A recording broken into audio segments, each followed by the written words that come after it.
Hello, everyone. Good morning, good afternoon, and good evening from wherever you're joining us. Here in the beautiful city of Montreal, it's 11 o'clock a.m. And I know in many parts of Africa, it's afternoon and evening. And we're very excited to have everybody today in this wonderful session where we have lots of amazing people going to talk to us today about business opportunities and entrepreneurship across the African and the North American continent. And before we start, I'd like to introduce myself. My name is Ferdinand, and I'm currently a student at McGill University. And I'll be privileged to be the moderator for today's program. So if you're joining us and to just make sure that we have you with us, you could just send a hi to the text, to the chat, and we could have that assured you're with us. And in less than few seconds, I would be introducing somebody to speak with us. But then I'd like to see one hi from everybody, and then we roll it. I'm going to be the first to type my own hi. And I've seen hi's from Francis. Perfect. Okay. Liz. And many more to come. Perfect. One more person. Okay, perfect. The first person who would start today's conversation will be the head of business development and partnerships at the Canada-Africa Chamber of Business, Mr. Toye, whose incredible leadership has been very influential in ensuring that the partnership between MasterCard Foundation at McGill University and the Canada-Africa Chamber of Business continues to thrive. Mr. Toye is like a mentor to all of us at the Chamber and at McGill University. And it's a very great privilege for me to introduce him this morning to have the floor. Mr. Toye. All right. Yeah, thank you very much, Ferdinand. And good morning, good afternoon, good evening from whatever part of the world you're joining us from even today. It's such a privilege even to be able to host this event or to be a part of this event being hosted by AfriVate. About a year ago, August 2021, there was a webinar session that was put together as COVID had hit, and then we were not able to have in-person events. And then we had a session talking about securing the future of Africa through the African Continental Free Trade Agreement.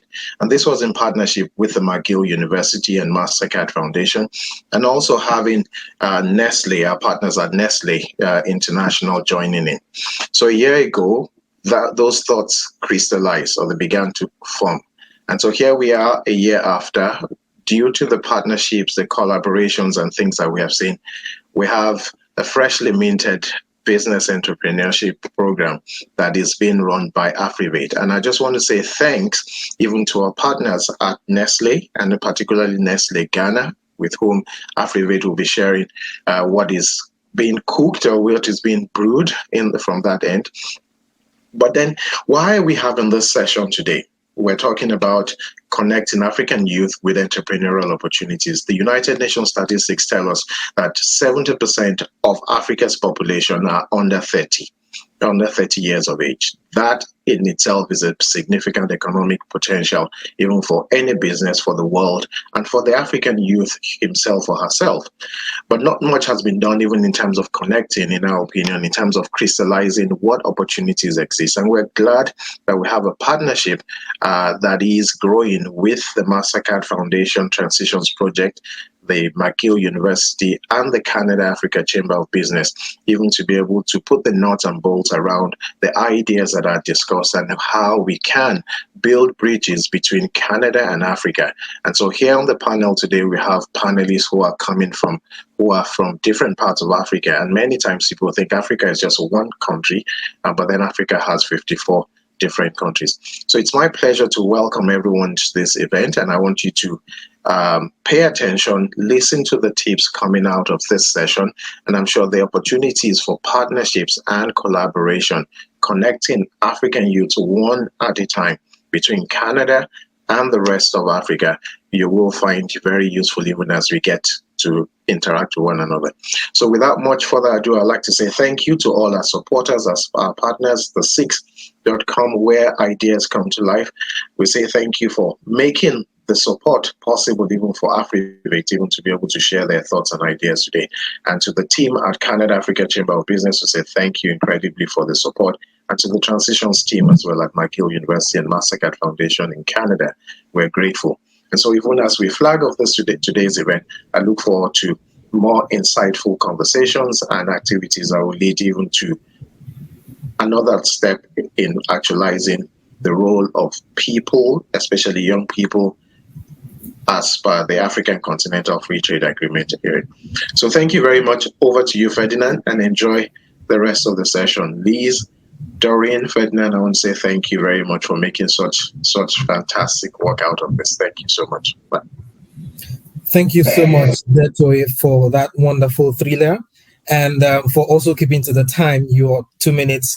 You've given us an additional 2 minutes, which is quite impressive.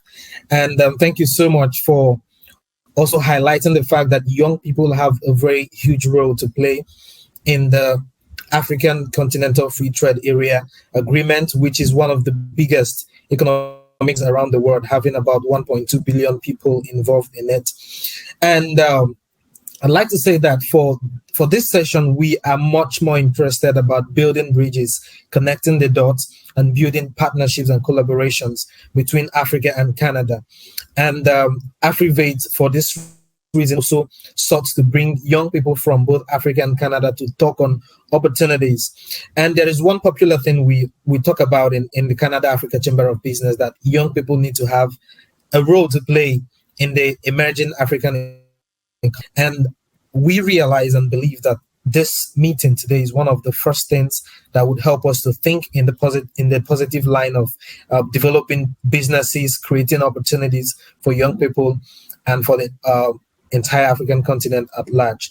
And I also want to say that if you have questions while the speakers go on with their presentations, kindly use the question and answer session and drop your questions. I will note them down, and we're going to be attending to all questions. If you have comments, if you have anything to say, you could also do the same, and we will do that. Without much ado, I would like to introduce the first person who is going to take away about 15 minutes of our time, trying to enlighten us on the very purpose of today's gathering. She is Liz Thomas. Liz has been a very influential person in the Canada Africa Chamber of Business, and of course, the nascent AfriVate Hub, which is creating waves such as this today.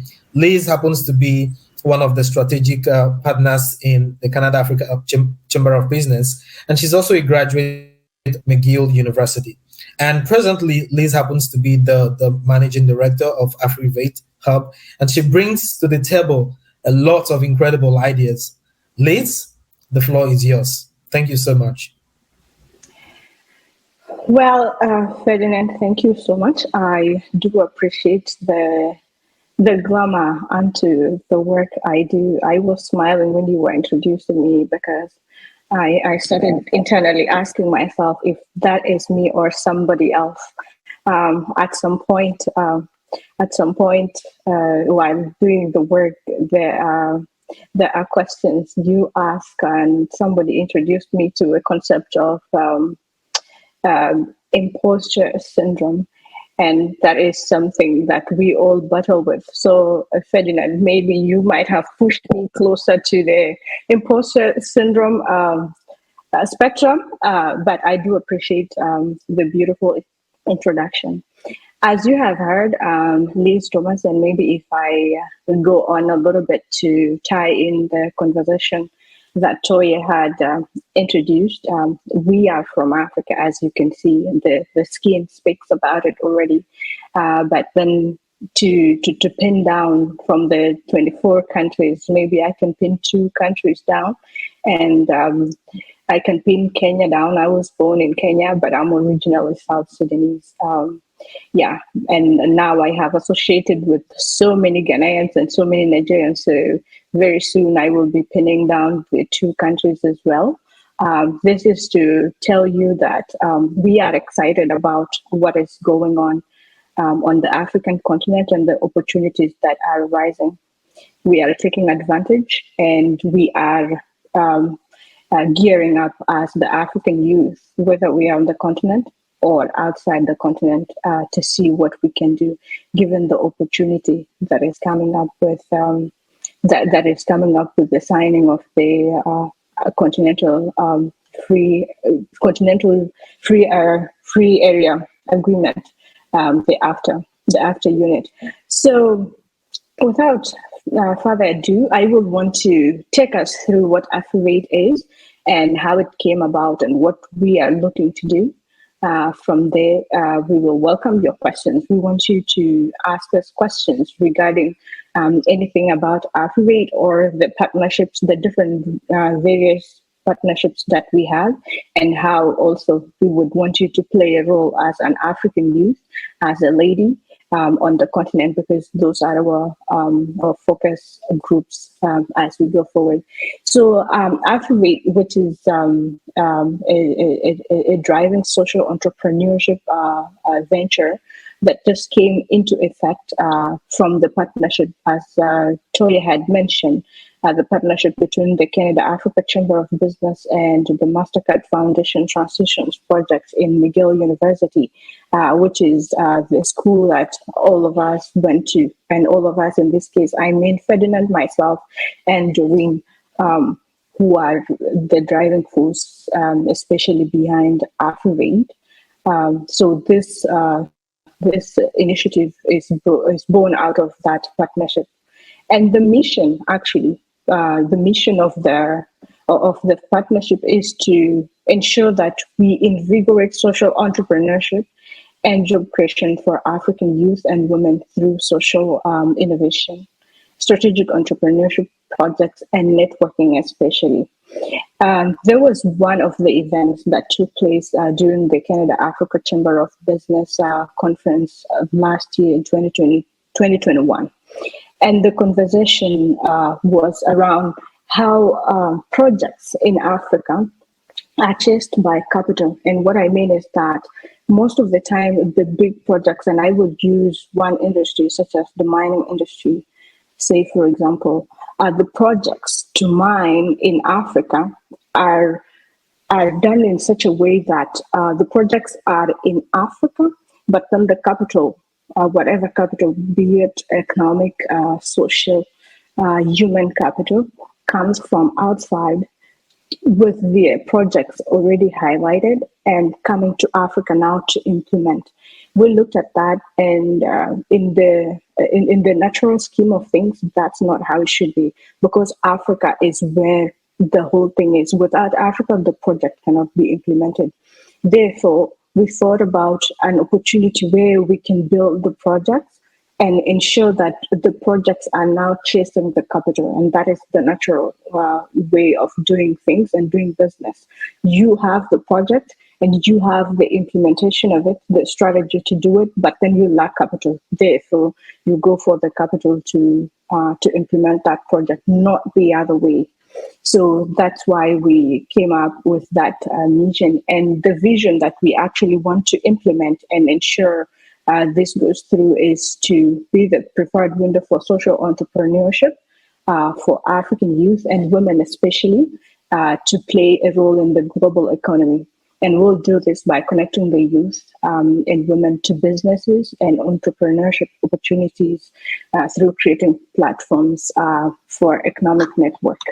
We are well connected not only through the Canada-Africa Chamber of Business, but through MasterCard. And one of the driving force behind ensuring that we have Ira today and happy that we are privileged to be joining us on the team today is from the opportunity that MasterCard Foundation Network brings to us and how we can exploit that to ensure that projects on the African continent are being run by the youth, and the youth are actually driving something out of it.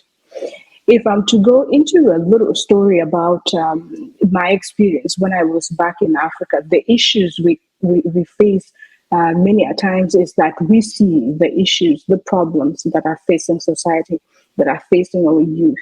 But the problem many a times, and that was my personal experience, was that the doors to go into the business world or into the government world to ensure that your solution is implemented make it difficult for the youth. But if we have a forum, if we have an opportunity that can help us to make sure that the youth can actually tap into the projects that they are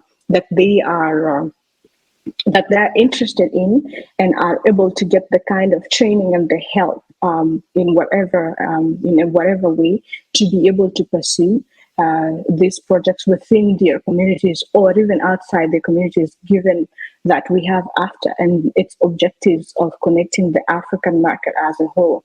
So if a youth wants to implement a project in Ghana or in Nigeria, they have the support they need to be able to take advantage and run with that project. So going into our objectives, therefore, from that story is that we will actually want to help the young people to connect with entrepreneurship opportunities around Africa and the world. And as I had mentioned, we are looking to exploit the AfTA objectives of connecting the African market through coming up with projects from different events that take place. One of the issues, again, just to highlight, is there are a lot of talk. We call it plenty talk in Nigeria. I told you I'll be pinning countries down as where I come from. So this is one instance where I'm going into that. We say plenty talk, and what we want to really minimize at this point is plenty talk and actually plenty implementation. And AfriVate will be about plenty implementation, because we go into the rooms where the big men are seated, especially through the Canada-Africa Chamber of Business, and whatever they mention, we note it down. Whatever project that they hope to be done, we note it down, and the hope will no longer be hope. It shall be done through AfriVate, because we are going to note down those projects. We are going to draw the execution, the strategies, and we will go out there to present these opportunities, these projects to the African youth, and therefore in different countries, and therefore these people are able to take advantage of these opportunities and go for them. So that's one of our aims, just to give a bit of meat and details to that point. The second objective will be to provide professional and consulting opportunities for social enterprises and businesses that are looking to expand or launch in African countries. One of the experiences when I came to Canada, I'm 5 years in Canada right now. One of the experiences was that majority of businesses within Canada are excited about the growth, especially for the youth, as you had mentioned, as Toya had mentioned, and we all know that the biggest population of the African of Africa is actually youth under 30, and everyone here, businesses here, excited. That's a big market. Okay, but they have no issue. They have no idea how they are going to join. They're going to join and take advantage of that opportunity in Africa. How are they going to launch and expand there? How are they going to ensure that they find the right youth, the right labor? That's what I'm trying to say, to take advantage of these opportunities, to make sure the businesses are running, and how are they going to open up in different countries. We offer that. And we want to be able, because the African youth, the African people understand Africa. We understand the context of how different countries, Africa is vast, how different African countries are set. So if a business wants to expand into Africa, they can only expand and go there with the knowledge that is given to them by the African youth. So AfriVate wants to be able to take to be the bridge between this business and the African youth that are ready to take advantage of these opportunities and connect them to help these businesses launch and actually navigate for their own expansion, and also for the growth of African youth as businesses are expanding. So on to the third objective is to carry out purpose-driven projects aimed at developing human capital and solving social problems. we want to ensure that any business that is taken or any project that is taken by AfriVate and implemented by their partners is actually aimed at developing the capital, the social capital, ensuring that the youth are developing, ensuring that this is promoting our communities. It is sad a lot of time when you see the African child or the African youth is being portrayed as someone who might be a danger in the future, as a question was posed to me some time back, and I chose not to answer because I was like, I am the African youth and I am not a danger in the future. So I represent everyone, every other African youth out there, and what we need, what I have right now, especially through AfriVate and everyone is going to have that is going to be working with us, is an opportunity to go forward, especially exploiting the partnerships that we have. It's powerful. The last is to empower businesses to launch and to scale up using context-based solutions on the continent through quality research and through solution delivery. This is going to be done by different research associates that will be working with AfriVate to ensure that they're giving our business partners the right kind of information necessary to move forward. So I have given already a bit of explanation behind the objective, but the story, what is our why, the why we came to create AfriVate from the partnership was that we had insatiable need to lead a global social venture that will offer innovative and cutting-edge solutions to individuals, corporate bodies, and enterprises that are who are solving problems on African societies. We want to be the bridge between these people, and we are also motivated by the desire to be a model for contextually based yet globally applicable consulting needs. So by this, we want to let everyone know that we will be offering local solutions. And our understanding is that in the 21st century, every business or government has to be largely dependent on collaborations and network. And here we will be in the business of actually ensuring that we are connecting the young people to opportunities, businesses, and to share timely information to people, as well as organizations, to ensure that these needs are met and that the impact is delivered. A few of our values, just to fasten a move, as I realize that I'm running through time quicker than I would love because there's a lot to talk about. But a few of our values and that are very important to us include innovation, and we pride ourselves in unleashing the resource talent among the growing youth of Africa. And the other is African citizenship. We value creating opportunities for the African youth to lead innovation and to spearhead projects and solve economic, technical, and environmental, as well as social challenges within their local communities. The person that can solve a problem within a house is someone who understands all the corners of a house. That's what we believe in. And finally, we believe in impact. We value connecting the right talent with the right opportunities for thriving youth communities and growing companies.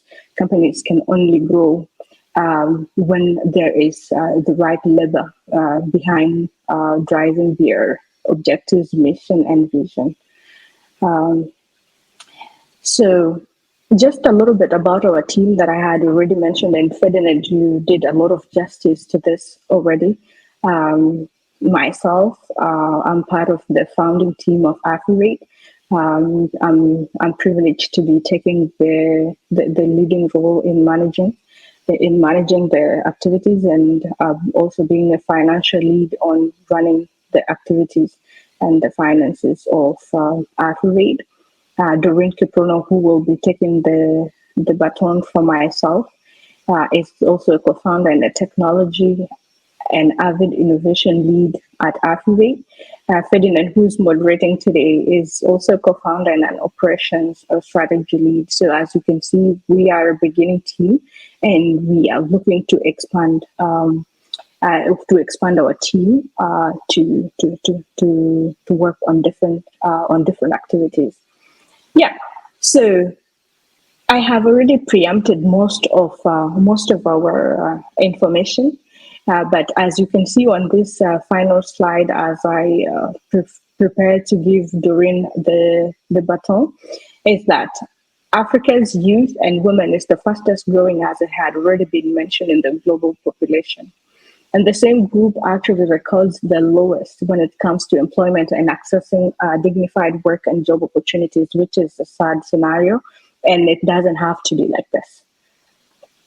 Especially in the world of technology in the 21st century, a lot of things are going to change. And I can already feel, as I connect with my younger siblings and relatives back on the continent, the pace at which they are taking everything is already producing change. So Africa also faces a problem where social capital, as I had mentioned, chases projects on the African continent rather than the African projects, chasing capital like it is in the global economy. So in the light of AfCFTA, we as AfriVate will seek to bridge the gap between global opportunities and available pool of entrepreneurship talent, entrepreneurship talent that is untapped on the continent. So our value propositions are that we are going to bridge the gap between international investors, such as the NGOs, governments, and companies, and the growing talent of the African labor by matching African talent with Africa-focused opportunities. And we'll also be leveraging on partnerships to connect different entrepreneurship opportunities with ready entrepreneurs. So you have to mark the word is being ready entrepreneurs, because we want to ensure that we are ready to take advantage of the opportunities. Opportunities keep coming, but readiness is needed to be able to see the opportunities as they fly through close to our eyes. And we also have access to resources such as women and youth groups that are already structured. So this is going to be some of the value that we bring to the different teams that will be working with us, and they will take advantage to tap into this local expertise and research or project work. Finally, as I had mentioned, our solution will be contextually delivered by empowering people to lead change within their communities. At this point, I recognize that I have blown through the time I was given. And Ferdinand, I want to apologize and give it to Doreen to take it from here. Thank you. Okay, thank you so much, Liz, for that wonderful, I would say wonderful session, and your very comprehensive exposition about AfriVate Hub and what the mission of this organization is, and the vision for which we run and operate. And thank you for all the aspects you talked about, particularly in that of Africa. And I think that the overarching problem here is Africa's development. If we have that opportunity for Africa to develop, maybe many people would like to stay in Africa rather than traveling around the whole world for just greener pastures.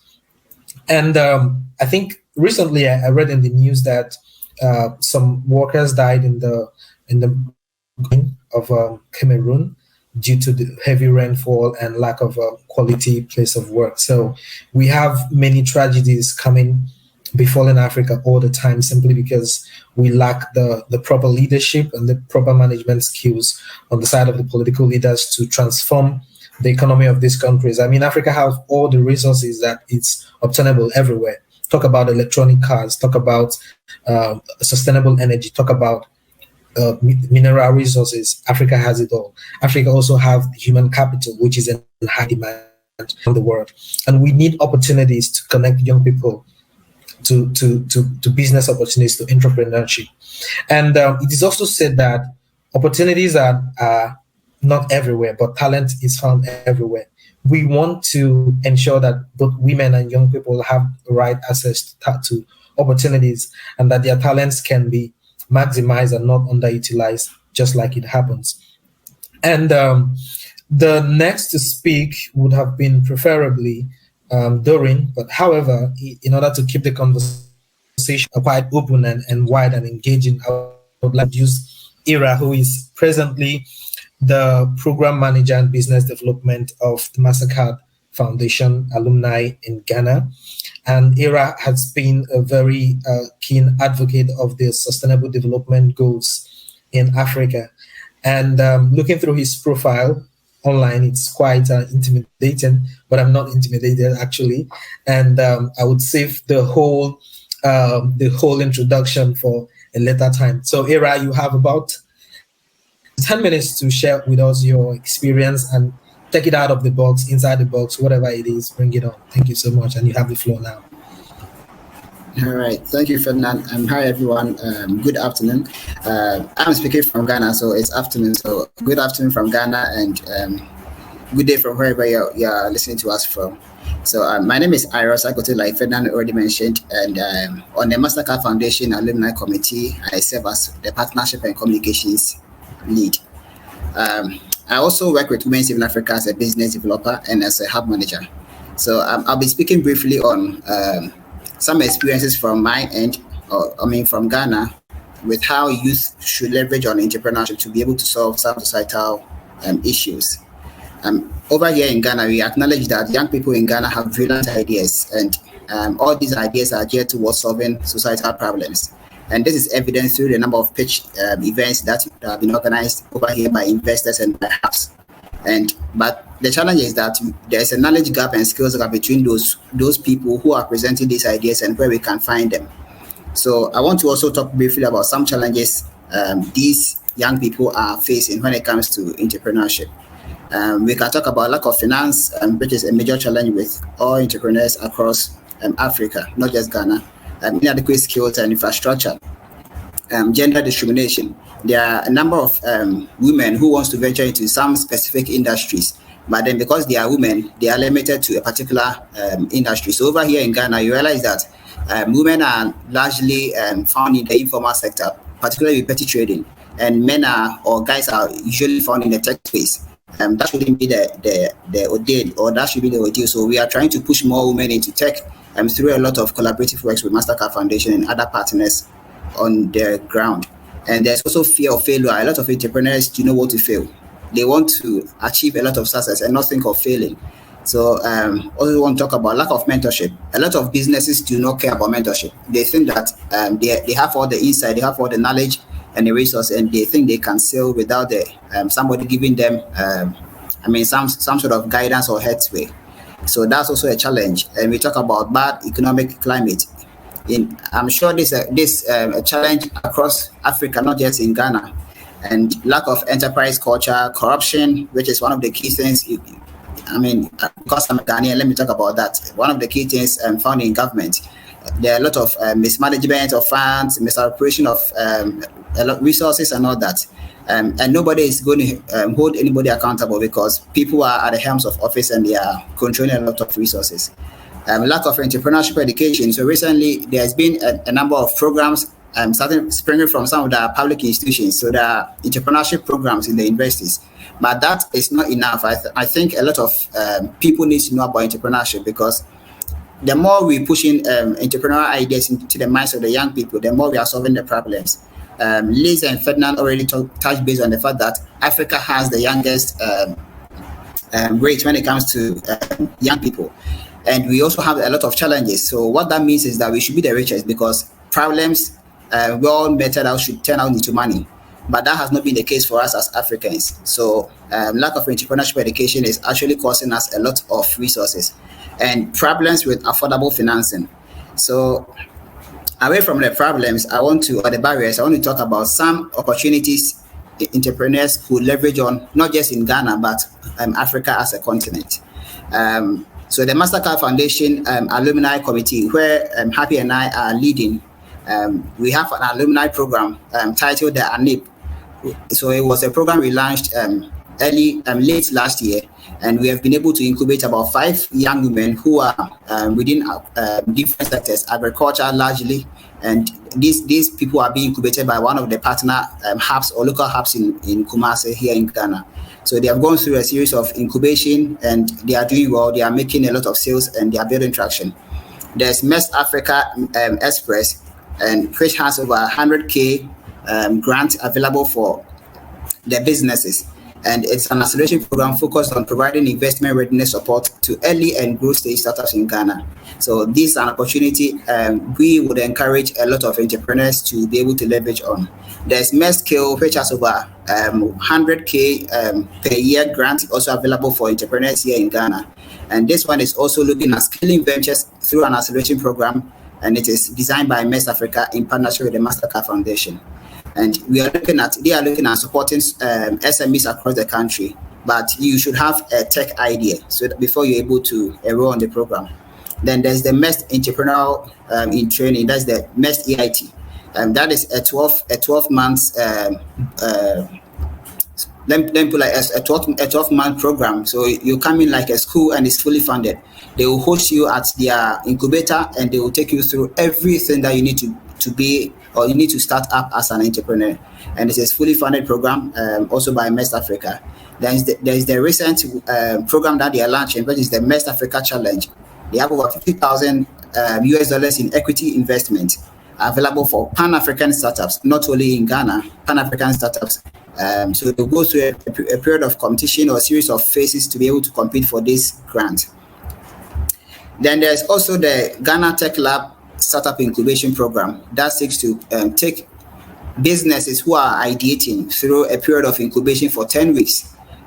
Through the 10 weeks, there are sort of other packages that the incubators are able to leverage on. So that usually with this incubation, we are looking at where the tech features are. So they have to leverage on tech component because as a country, we are now trying to digitalize our economy. So we have started off from the government institutions where we're able to digitalize every aspect of our economy to be able to reduce corruption. One of our major challenges as young people in entrepreneurship.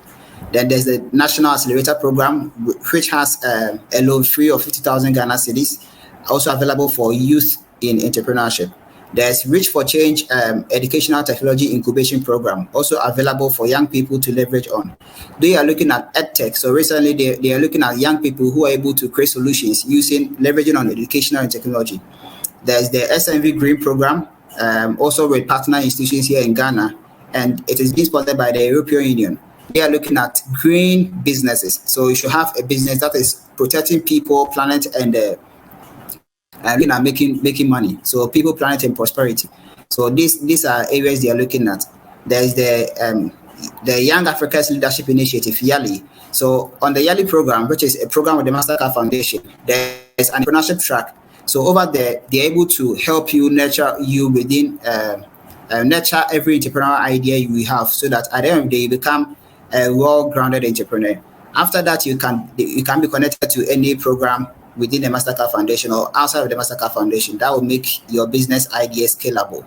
Then there's the Ghana Startup Scaling Fund, which is available for every entrepreneur across the country. And all these are opportunities young people can leverage on to be able to scale their idea. What we are looking at as a committee is to be able to support every young entrepreneur. But the challenge we have is that young people do not have access to some of this information. Usually people within the peri-urban areas and the rural areas do not have access to this information. How can we make all this information accessible to some of these individuals? That's where we would call on AfriVate and other institutions who have the resources, who have the information, who have the data to be able to help share these ideas and this messaging to other people across the continent, not just in Ghana. So I thank you, Ferdinand. I think I want to pause here and over to you. Thank you so much for being just in time and for giving us that wonderful session. And in my opinion, your session was very wonderful, not just because you highlighted the problems Africa faces, which everyone is very familiar with, but you also talked about some critical steps that has been taken by at the Mastercard Foundation Alumni Network and by the organizations you partner with to solve the challenges that we've talked about so far. When you talked about corruption in Africa, in Ghana particularly, you also talked about how Ghanaians are using digital tools to solve the problem of corruption. And when you talked about unemployment, you also talked about business opportunities that are emerging. And that to me provides a very clear step for the new ride ahead in terms of Africa's development. We do not to talk about the problems, we have to talk about the solutions. And AfriVate is a solution providing organization, because we recognize that Africa has a lot of problems, quite frankly, and we also want to make sure that the solutions are made quite equitable to meet these problems. Thank you so much, and we have wonderful comments and questions coming in, which we'll take in the time to come. So, second, the third person who would be speaking again today, expounded more on the AfriVate mission and reason for existence, is the tech woman in our midst. She is very experienced in technology, and Doreen is also a graduate of McGill University in Canada and one of the co-founders of AfriVate Hub. Just like everyone else, she has a very thrilling profile, and we don't want to get our audience bored or intimidated with the long profiles. I like to keep it very simple. Doreen, thank you so much, and the floor is yours now. Thank you so much, Ferdinand, for the introduction. A lot of flowery words being thrown around today. I really appreciate the introduction. I also want to thank Ira for that caveat and just talking about some of the challenges that African entrepreneurs are currently facing. And truly, these are some of the challenges that AfriVate is trying to tackle and actually will feature in some of the things that I mentioned today. So as Ferdinand mentioned, I'm really excited about the tech space in Africa. And just to note, the Africa ecosystem at the moment, just this year, we had 5 tech unicorns in Africa, and these different startups were able to garner around 4.8 billion in terms of investment. So there's a huge gap that we have right there, and we need to seize those opportunities. So today, I'm just going to give a brief overview in terms of the structure of AfriVate and how we want to position ourselves in terms of how we work with different clients and services, and just to go into the different services that we currently offer. First, we have project implementation, and I'll speak a bit into what we mean by project implementation. So essentially, we currently think about delivery of our projects as a way to give the different clients that we're working with, international clients, a sense of management. So we're trying to even solve the problem of mismanagement of funds in connecting them with African entrepreneurs. So the 4 aspects that we base our project implementation is collaboration, competence. We also feature people, and we're very people-centered. I think that's the most important part of our business, and making sure that these businesses are sustainable, so sustainability. And just to fit into the next service that we offer, or maybe I will feature the client that we're actually working with, which is Nestle Coffee Corners, and I'll speak into that in a few. I'll just go on into business relations. So in terms of business relations, we understand that they are great ideas that entrepreneurs in Africa might have, but they don't have the resources, they don't have the mentorship, as Ira mentioned. So that's where we come in. We want to help those ideas grow into realities and then transform those realities into profitable ventures. And throughout this whole process, we will be holding your hands as AfriVate Hub and making sure that there's proper management, there's proper due process in the different sectors that your business would be taking part in. And just to kind of segue into how we've been able to think about business relations. We currently have the Green Economy project that is being brought to Ghana. And just to note that there are actually 10 million in funds that have been announced by Canada government. So that's a huge opportunity in terms of funding for different SMEs across Ghana and entrepreneurs to take a hold of. So I just want to note and maybe give thanks and appreciate the type of work that Ghana is already doing. I was recently learning and even reading about the year of return that was done by the Ghanaian government, and I was so impressed that an African country was able to see through the opportunity that could come from international based citizens across the world and take opportunity of the impact that Atlantic slave trade had on those different peoples who have maybe their ancestors from Ghana. So I was just reading about the returns that they had, and it was 1.9 billion. And I think that's just amazing to be able to come on such an opportunity and maximize it, and at the same time create interconnections that are invaluable and priceless at the same time. I'm gonna keep going into the services.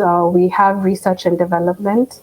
And when I talk about research and development, I want to speak to the fact that most of the international clients that we might have want to tap into Africa, but they don't really understand the business and social cultural environment that is currently in Ghana or any other African country. So that's where we come in. And I just want to maybe borrow what Liz said, that,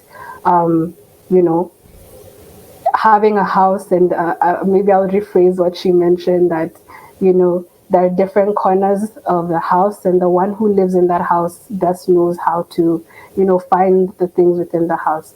So in that case, we would come in to provide research and development to those different clients so that they better understand the economic landscape.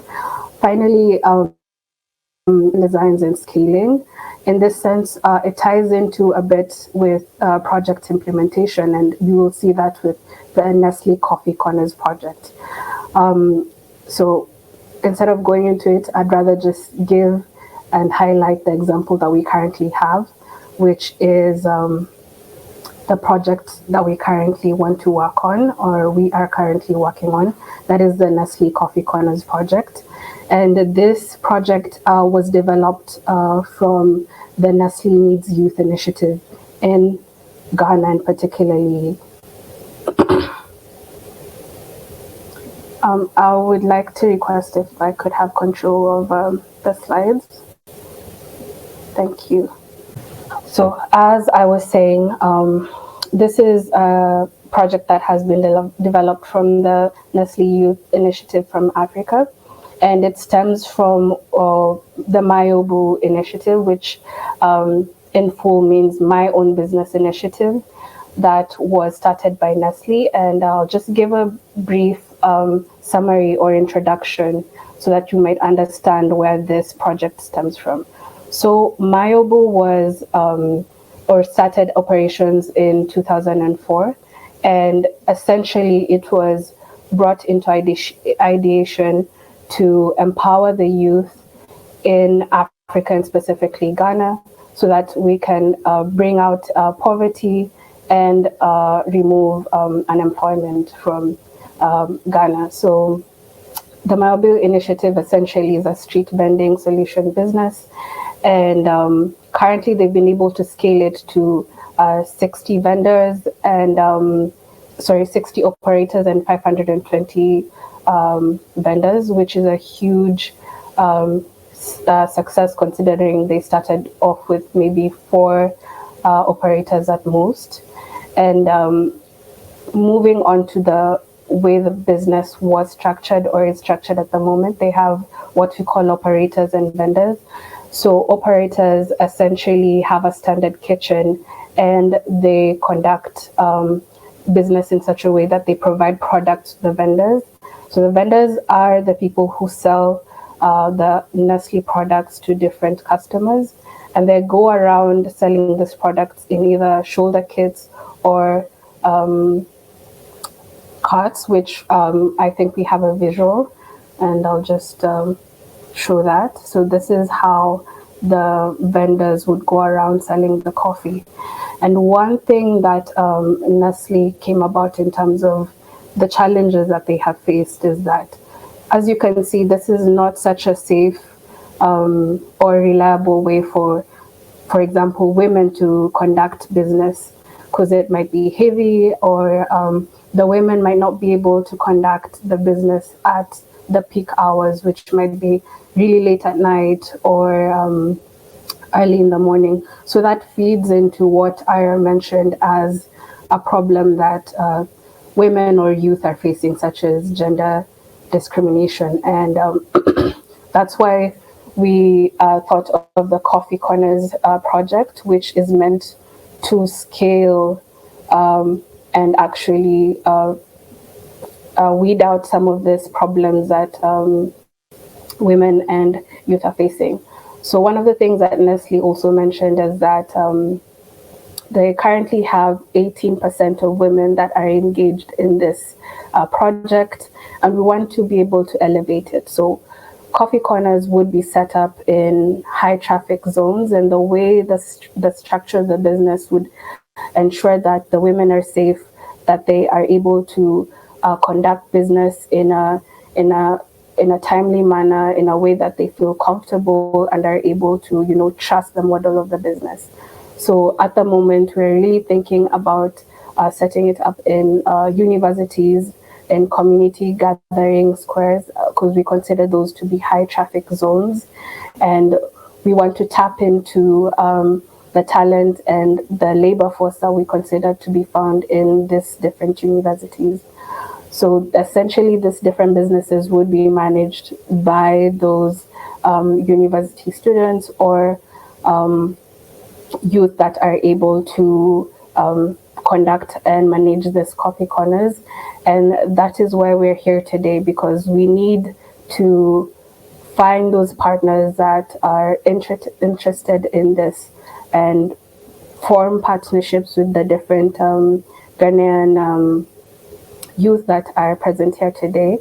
And we are looking forward to meeting you. We know you are students or people who are hungry for success, who are willing to take up these different opportunities that have been availed to you, from the ones that Ira have mentioned and Liz and I have also chipped into. So we want to tap into some of the entrepreneurs that understand the business landscape and would provide an edge in providing solutions.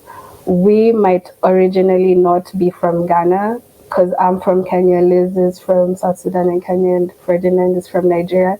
That's why we need you, and that's why you're so important, because you know what's best happening in your country and you know best what is best needed. So I'm going to tie that into the tech element, because we want to think about the future, and we know that we can scale this into using apps to even conduct such businesses, such that you are able to order coffee from the coffee corner and it be delivered to you. So that are good things to come in the future. And with that, I'm gonna close off and hand it over to Ferdinand. Thank you so much, and looking forward to your questions. Thank you so much, Doreen, for that amazing exposition again. And frankly, it's been thrilling all along. I've been feeling the heat and the impact and describe what we do at AfriVate Hub and the opportunities you talked about as well. And when you mentioned the millions of dollars involved, my eyebrows were high, because Africa needs a lot of money. We need to have this money to develop our continent and our countries respectively. Thank you so much. And while we wait for the next speaker, we would like the man who started up this conversation, Mr. Toye, to say a few words, particularly because he is the head of business development at the Canada-Africa Chamber of Business. And more of what Canada-Africa Chamber of Business is to have a high-scale connection and networking opportunity between Africa and Canada. So he is in the best position to tell us about amazing opportunities that are already on the table, which we may not have talked about. Mr. Toye, you have your time, and give it to us. All right. Thank you, Ferdinand. Thank you, Doreen, Lise, and also Ira as well. Thank you for the fantastic work that is going on. And I'm excited about Africa's future, because even as we talk about, as the political leaders have talked about Agenda 2063, I say to people, if 70% of Africa's population are under 30, and Agenda 2063 is being put together by 70-year-old men and women, the question you ask yourself is, how old will they be in 2063? So that's why as Africans, as young Africans, we've got to take ownership and drive this. And the key to this is a collaboration, it's a networking. We've got to make things happen. The African Continental Free Trade Area Agreement is creating a platform, a market of $2.5 trillion. The question we should be asking is, how much of that $2.5 trillion is going to be owned by you, by the people around you? And part of the technology and innovation that even we look at today, the last 2-3 years, technology has shown us what's possible. Here we are now on the platform of 6, being able to leverage and to connect with ourselves across the world in there. This initiative started even a year ago off the webinar as a response even to the challenge of COVID. Now, why do I talk about even the innovation? Because I'm mindful that when we talk about even young people or individuals across Africa, there are also persons with disabilities. I mean, the fact that a person has a physical disability doesn't mean that the brain is also disabled, right? It doesn't mean that because the person is blind, the person is not able to conceive of business ideas. So these are the revolutionary thinking process that I want us to embrace, that even as we work as Africans, even in our communities, and as you see yourself as a stakeholder in this, that what role should I be playing? How do I get in touch with an era? How do I get in touch with AfriVate and say, here I am.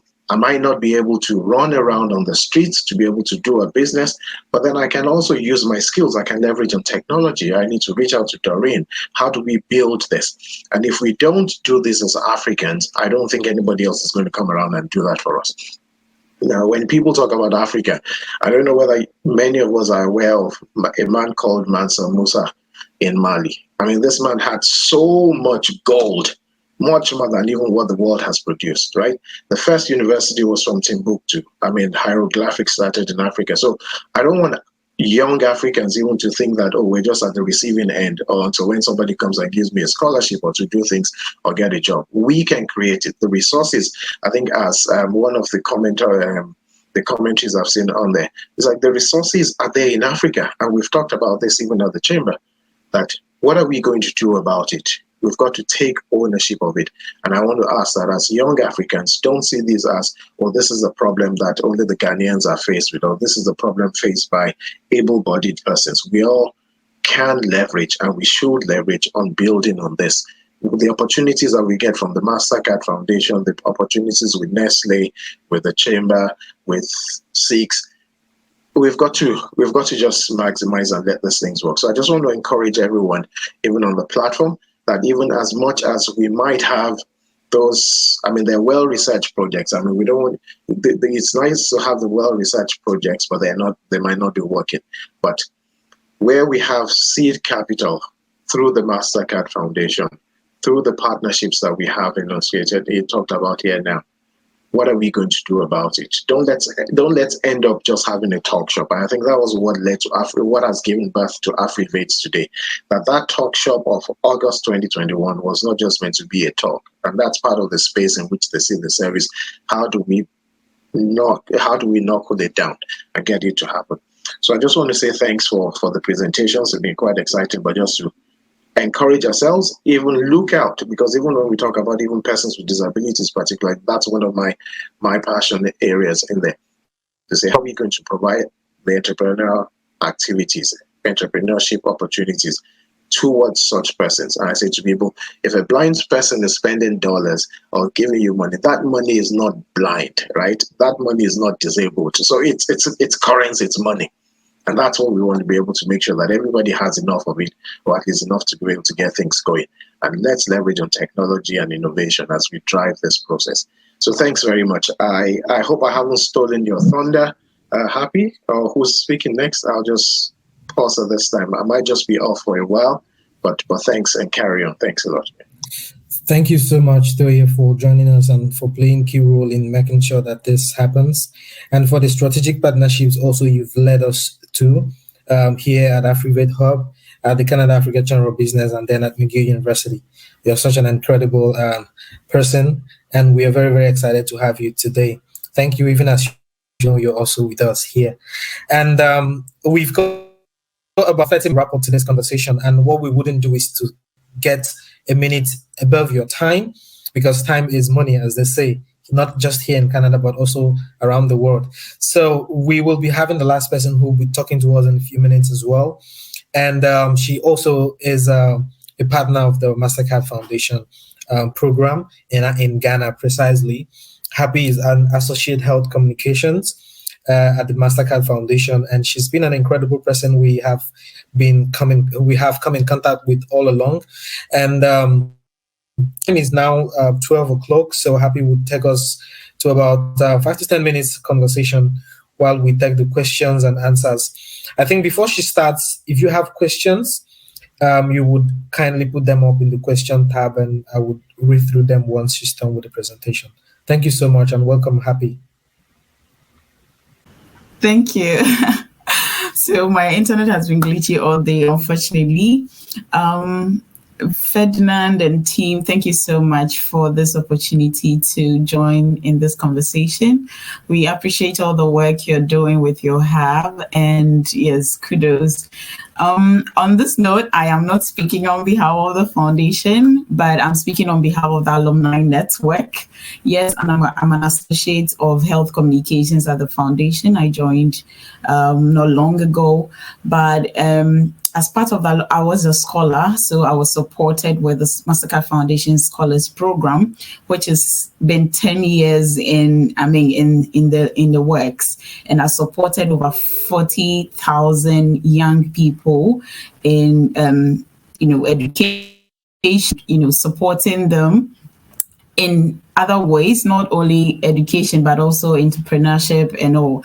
And for me, joining them as an alumni, I could understand where I came from, the struggles and the opportunities that I had. And I am leaning on to the fact that young people in Africa are not necessarily deprived of opportunities. I would say that they're actually overwhelmed with them. And the rather unfortunate thing is that they haven't had the capacity to be able to take advantage of all these opportunities. I'll give a typical example. There are people who, after graduation, they are not too sure what next steps are for them. And the thinking is that the best way to go after graduation is to be, employed by the government, and any other thing doesn't work. So once the government says, unfortunately, we are not able to employ you, they feel like that's the end of their world. But actually, there are other opportunities they could take advantage of, even collaborating with their peers who have startups and all that. But they are only seeing this one line thread. And most of the times when they are in school, they focus on their majors. Okay, so if it's medical lab science they're studying, that is the only focus they are having. They are not developing other soft skills alongside. So most of the time when they graduate from school, it's difficult for them to transition into the world of work. But these are conversations we need to keep having. How are we building the capacity of young girls, young women, and young people, displaced people, people with disabilities, or differently abled people to take advantage of all these opportunities that are going around? In as much as most of African government may not necessarily invest in entrepreneurship, I understand there are several international bodies like the MasterCard Foundation, MEST, other programs which Ira mentioned of. They are doing a lot to support young people.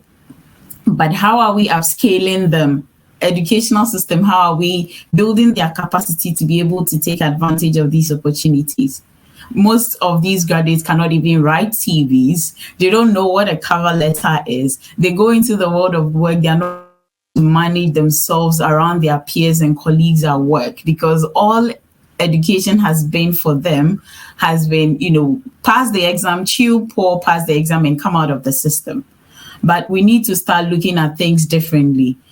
Yes, there are funding opportunities, but how are we training them? You can give people funding and they'll mismanage the funding. So how are we training them? How are we incubating them? Incubation hubs, how are we partnering with them to make sure that the people we are giving the funding to have the requisite skills to be able to use the funding well?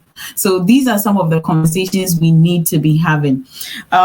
So for us at the Alumni Network, we are having conversation with partners to absorb some of the unemployed young people to have internships, so graduate internships at their firms, and which is paid, because as a graduate, they have the capacity. All they need to do is get some skills on the job. So we're having conversation with partners for them to, be absorbed, do some internship, they learn some skills on the job so they can be able to transition into various line of work, if not offered full-time employment. Apart from that, we are interacting with educational institutions, having info sessions for people who are struggling to have, write essays or apply for further studies. We are providing that support for them. Like Ira said, we are partnering with incubation hubs to have entrepreneurship training. We are having boot camps where we invite the alumni who have established businesses in various fields to interact with the alumni and share their experiences. We are creating open spaces for people to talk about their failures so that we don't have those repeated in other people's ventures. We are also creating opportunities where we have conversation with financial institutions. How are we providing spaces for young startups? Because you go into a bank as a young person and they're requesting for certain things that they can't, provide. But as financial institutions, we need to prioritize youth-based wealth and create an ecosystem that can support these young people's businesses to thrive. So conscious of time, these are some of the things we are doing. But the thing is, young people, we actually overwhelmed with opportunities. We only need to build their capacities to have access to all these opportunities and to encourage them to go into ag. Now the Ukraine and Russian war, as you would see in the news, is causing a lot of I don't know, I wouldn't say it's a hunger game, but there's been embargoes on importation of some food products. We know Ukraine supplies most of the wheat, the rice, and other things to different parts of the economy. But if this war continues, we might get to a point where we might have, countries suffering from, hunger. There'll be hunger because they are not having all the food product that they need to have. So this is where countries need to have conversations around when they could start producing themselves locally. Let's encourage the young people to go into ag. How do we make it attractive for them to go into it? And there should be financial institutions ready to support young people in ag, and not only in other sectors as well. Let's push, let's support them, but let's also build their capacity to be able to access and utilize these opportunities. Thank you so much. And I hope my internet was not messing it up, but I'll end it here. Thank you. Thank you. That was quite straight to the point. And the encouragement the questions you've raised in our mind, how connected are we to take up these opportunities? And then I was very surprised when you said that young people, there is no lack of opportunities. Rather, it's lack of the capacity of young people to take up those opportunities. So young people are kind of overwhelmed by these opportunities. The question that I have in my mind right now is to ask us kind of a rhetorical question. How connected are you in this present century? How connected are you? What networks do you have? Back in my country, Nigeria, people get things done with connection. while connection is not necessarily a bad thing, but it's very, very essential in this current age, because you need to have people in your networks to be able to do things, whether it is sourcing for funding, growing your business, raising capital, getting loans at very reduced prices, all the connections. We are 20 minutes short of time now, and we are going to be using this 20 minutes to answer all the questions that we've gathered so far. And the first question we would ask anonymously is this. Over to everybody, specifically Doreen, Liz, and myself, is this: if there's any advocacy element in AfriVate's mission, changing communities' mindset surrounding women and in particular youth participation in different economies, may be created. So I think this question is about women engagement and as well youth engagement. So Liz, I think if you want to jump into this question, you can have the floor. Yeah, absolutely. Thanks for the question. And that's a question to actually help us imbue a little bit more on what AfriVate does. Definitely, any initiative would want to solve a problem. We first of all need to ensure that we are setting the ground to advocate for the group that we are trying to set the solutions for. So definitely there is an advocacy mission, and the way we hope to implement that is first of all through the sessions that we are hosting, through our social media and through our website. We put it out there that this is the kind of work that we are going to do, and we are advocating for this group to take advantage of the opportunities that are going to be available through different partners. So advocacy is definitely something that we are headed for. The other way that we are hoping to work on advocacy is ensuring that we work with different people or different women. Let's say, let me use an example of women from different communities that understand the problems that women and the young people face within their communities, and how then are we going to ensure that we unravel the whole problem and we start putting the puzzle together in a solution-minded way, and approaching it from that method. We ensure that we have solved the problem, and we have, in this case, using our strategy, ensured that we have advocated for this very group from the bottom up approach. Somebody who understands the ins and outs of the women within a particular community, in particular country, particular let's say people language group. Give it. Africa is huge. There are different language groups within even the country I come from. Let me use Kenya. Kenya, which has even a smaller number of languages, it's 43. I do not understand, let's say 42 or even the 43, because if you impose the language I come with from South Sudan, the rest of the 43, I do not understand them. So then we'll pick someone from within the community that understands the language and understands the inside out, because every community has innate particularities that are put together there, either to make the women not move forward, or to give. There was some information I was giving at an information session back in 2021, and I was speaking about how there is no written document in the society that African women shouldn't work, but it's all in the daily running of the woman, of how she is going to run her house, of how she's the main caregiver without enough resources to seek for help. So how do we ensure that we unburden them, or ensure that whatever solution they can work with, the business initiative can fit within their schedule? So we definitely look into making sure that we advocate for this group. So thank you. Thank you so much, Liz, for that. And Doreen, would you like to say your comment? I just saw your comments now. Would you like to share with us? Yeah, just to add on to everything that Liz has mentioned, I just want to mention the huge backing that we have in terms of how many women are invested in entrepreneurship at the moment. And just a small statistic from World Bank, or it's rather huge, the fact that 58% of MSMEs, which is micro and small and medium-sized entities in Africa, are women-owned. So that goes to show how much women are engaged.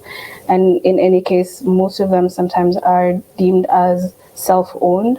So this just goes to show how much we can tap into women and youth in general.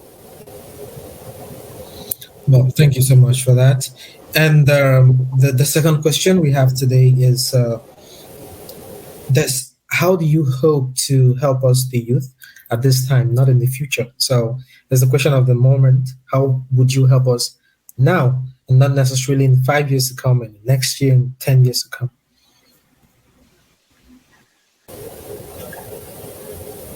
Doreen, do you want to take it away first? Yeah, that's a great question.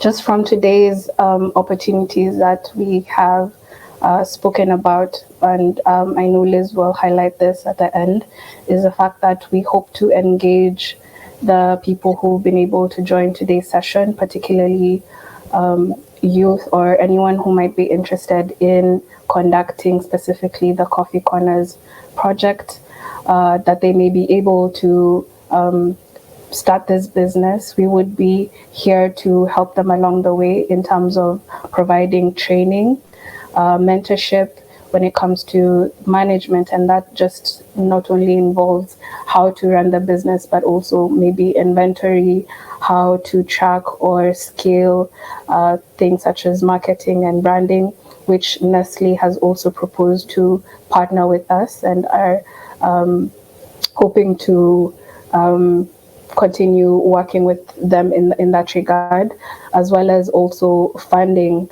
So we know that Nestle has also proposed that they are looking to find entrepreneurs who are eligible, and that's where we come in, where we are trying to find this entrepreneurs who are interested, passionate, and are willing to take up these ventures by the horns and actually go into them. So that's actually maybe a call to action for all of you to maybe go and deliberate on this, think about it, and if you are interested in it, we are going to set up a system so that we can communicate with you and let you know how you can apply for this program going forward. Thank you. Okay, and I think Doreen has done justice to that. Liz, would you want to say anything else? Yes, I would like to request our background, our team in the background to maybe reshare screens, especially the last slide. The last slide has the information session. The information, the business contact information, and we prefer that if you can reach us through the email here, please. That question and many more will be really encouraged to be sent to us. It is actually a call to action, and this question is timely. How can you help now? And I was very happy when happy. This is not supposed to be a pun, but I was happy when Happy actually mentioned about being overwhelmed by opportunities, and this is actually where we come in as AfriVate. We want to ensure that the opportunities are there. And when Ira was also actually mentioning there's so many opportunities, I could not keep up. They are there. And then Happy came in and mentioned that we are overwhelmed. And it's true, because when Ira was mentioning I was overwhelmed myself. And overwhelmed is a significant feeling that if you do not know how to navigate around it, then you won't take advantage of the opportunities available. So this is what AfriVate is going to do. We have already highlighted the opportunity with Nestle. Please reach out to us through this contact, and not only you, any other person, because we are also in the business of ensuring that we connect ourselves and then we direct ourselves in how to navigate this overwhelming opportunities that we have around us. We are working also, as you have seen, with the different MCF networks, alumni networks, to ensure that we collate all the opportunities available, and then we actually help you in ensuring that you take advantage of this opportunity. So it is a help for now. AfriVate is a help for now, not a talk for the future. So please send us an email there, and we will get back. We will get back to you very soon. Thank you so much, Liz. And to what may become the last question of the day is this: are there employment statistics for youth and women in Africa? Are the employment statistics for youth and women in Africa across all the continent? Are there any regions that have experienced more success in this regard? So asking the question of, is there some sort of a regional success happening in Africa, particularly in women and youth employment? Yeah, I'd like to take that. So just maybe a few statistics that I would like to highlight is that currently there are about 484 million people that are employed in Africa, and of those, about 187 million come from Eastern Africa. So why you would ask yourself, why is Eastern Africa leading in terms of the statistics and not Western Africa or Southern Africa? So just to go into that, I'd like to highlight a particular country, which is Rwanda, that is in Eastern Africa. And Rwanda has gone through a lot of challenges. There was the genocide that they had, and it's taken a lot of time to move away from that tragedy that they had, and they've been consistently moving forward and really showing and being an example of what we want for Africa. And I just want to mention that they have 44.78 employment rate in Rwanda.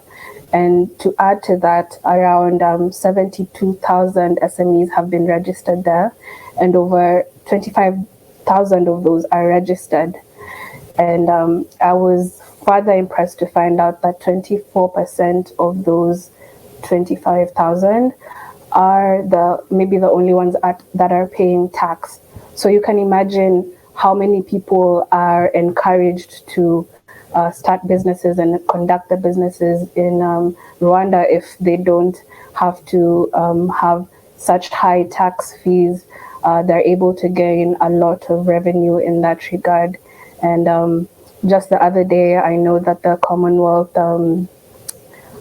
meet annual, or I'm not sure how many times they usually meet. Is it 5 years or every year? But it was held in Rwanda, and a lot of opportunities were able to stem from that. So a few things that come from or are an example of what Rwanda is setting the pace is engaging in, profitable international relations with other international countries.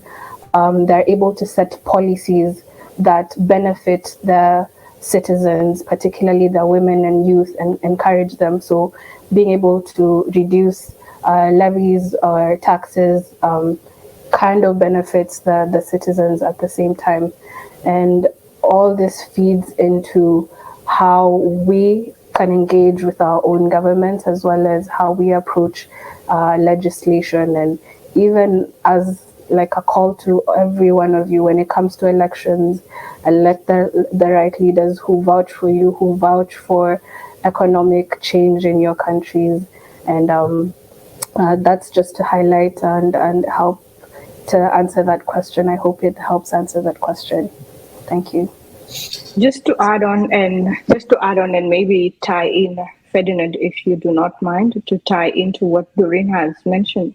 From a non-statistics point of view, as we mentioned before, Africa is 54 countries.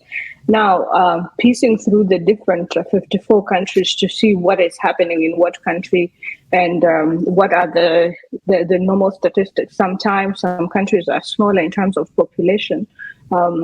Compared to others, you'd find that a huge number is employed in different in one area than the other.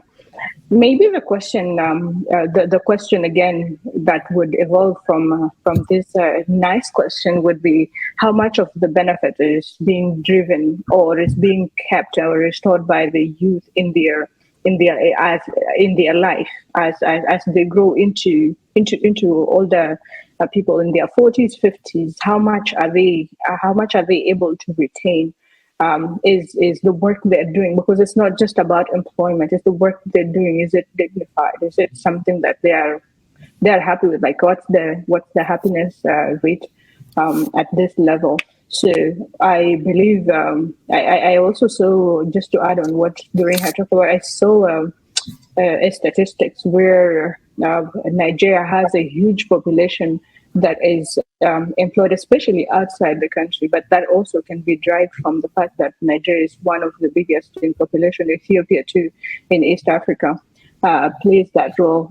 Being cognizant of time, because we have 2 minutes, so I will give it back to you, Ferdinand, and we have our contact information here. Please shoot us information. Your questions and your comments and whatever step you would want to do. We are open to everything. Comments, suggestions, questions. Ferdinand, please take it so that we can close, and we will be ready for any communication from here. Thank you so much, Liz, and thank you so much, everyone, for this your wonderful time. And before I wrap it up, I'd like to point us back to two very important projects which AfriVate wants to scale up at the moment. I seem to have a problem with my connection. Can anyone hear me? Liz? We can hear you. Okay, so I think my screen is blank. Oh, thank God. So we have the opportunity of the Nestle, which is very amazing, and then we have the current opportunity in Ghana. Ashesi University. We recognize that many of the people who are joining us today are from Ashesi University. There is an ongoing 10 million Canadian dollars funding for 240 SMEs in Ghana, which the Canadian government has pledged to support people who have these business ideas in Ghana, women, young people. So if you are very much interested, we could find our way in terms of finding the best ways to connect Ashesi University and Canadian government and other partners to make this project. And for the Nestle as well, you can also get across to us. We could scale this up in a very bigger platform. And I would like to extend our sincere gratitude to a lot of individuals and partners who have made this meeting today a very huge success. First, to the Canada Africa Chamber of Business, where all of us intend at the moment, and we are going to be ending our work there soon. And all our partners at the chamber, particularly Mr. Toye, and very much helpful in helping us develop our business idea at AfriVate Hub. We want to thank the MasterCard Foundation Scholarship at McGill University, particularly where we all studied. We want to thank, of course, AfriVate team, Doreen, myself, and Liz. And we want to thank specifically Ira and Happy, who, out of their busy schedules, took the time to be with us and share their experience and the incredible work they're doing in Ghana. And for all our students, our friends and scholars at the Ashesi University Ghana and the Kwame Nkrumah University of Science and Technology, we want to thank you for joining us in this session. And we are much available to reach out to you, answer your questions, help you support in your business ideas, and help you access this funding in no small measure. We want to thank our media platform, 6.com.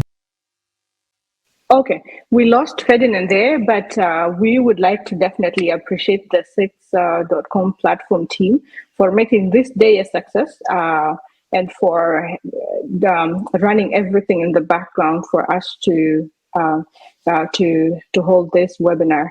So thank you very much. We will go offline from this, and please, we are wrapping up, and send us your questions that you may have. Thank you.